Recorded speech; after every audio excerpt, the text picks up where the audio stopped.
you imagine smearing warm, fresh lamb blood on the frame of your front door? Well, if you lived in Egypt over 3,500 years ago, you would have to do this and other neurotic actions to save yourself and your family from God's punishment onto the Egypt people.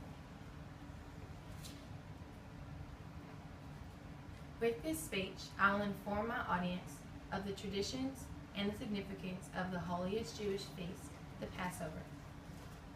Over 3,500 years ago, the Egypt country held all Hebrews captive, so God sent a man named Moses to warn the Egypt Pharaoh to set God's peoples free. However, the Pharaoh did not listen to Moses, and this is where the Passover began.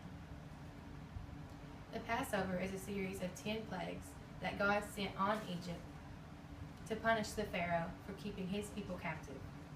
All the plagues were very dangerous and killed many people, but the 10th plague was the most notable and killed the most people. The 10th plague consisted of God sending down the angel of death. This would move throughout the city, killing off the firstborn of each family.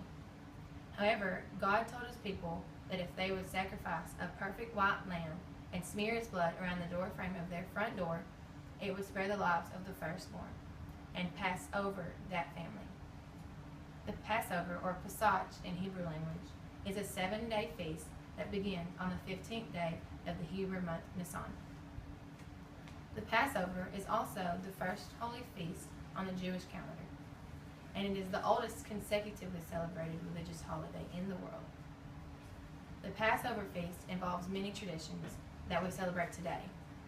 The first night of the holy feast involves a ceremonial Passover meal to be done in remembrance of God's provision of safety from the angel of death. During this meal, each family has to arrange their dinner table in an exact way that God instructed. As you can see, each item on the dinner table has an exact place that the family is supposed to put it. There's things like a pillow for the leader of the table to rest their left arm while eating. There are napkins on the very bottom corner of the table.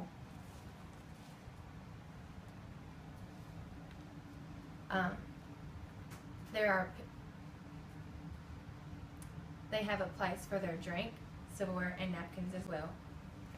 Even on their plates that they eat off of, there are specific places for eggs, lettuce, parsley, bitter herbs, any kind of food that they're supposed to eat.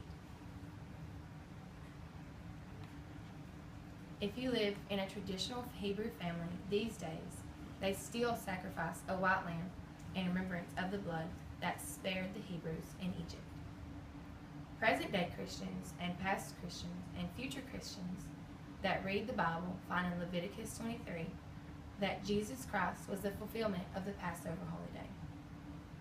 So, instead of lamb's blood to save us, we believe that Jesus' blood that was shed on Calvary saves us from our sins. That is why God sent his Son to earth to save his people. Christ arrived in Jerusalem so that the Passover worshiping would be done in the temple. Jesus was then sent to the cross during Passover as the final sacrificial lamb. Christians these days celebrate the Passover. However, we refer to it as communion. Many Christians are still not aware that the Last Supper that we celebrate today as communion is also in remembrance of Christ's Passover dinner and his role as the final sacrificial lamb. As I stated earlier, how God gave the Hebrews a saving grace from the angel of death. What a frightful and scary night it must have been. Which is why the Hebrews have never failed to remember God's mercy when they celebrate Passover. My mission with this speech was to inform my audience of the significance and traditions of the Passover's past, present, and future celebrations. I hope I helped you know more about just how important this celebration is, not just for the Hebrews, but for everyone in the world. Thank you.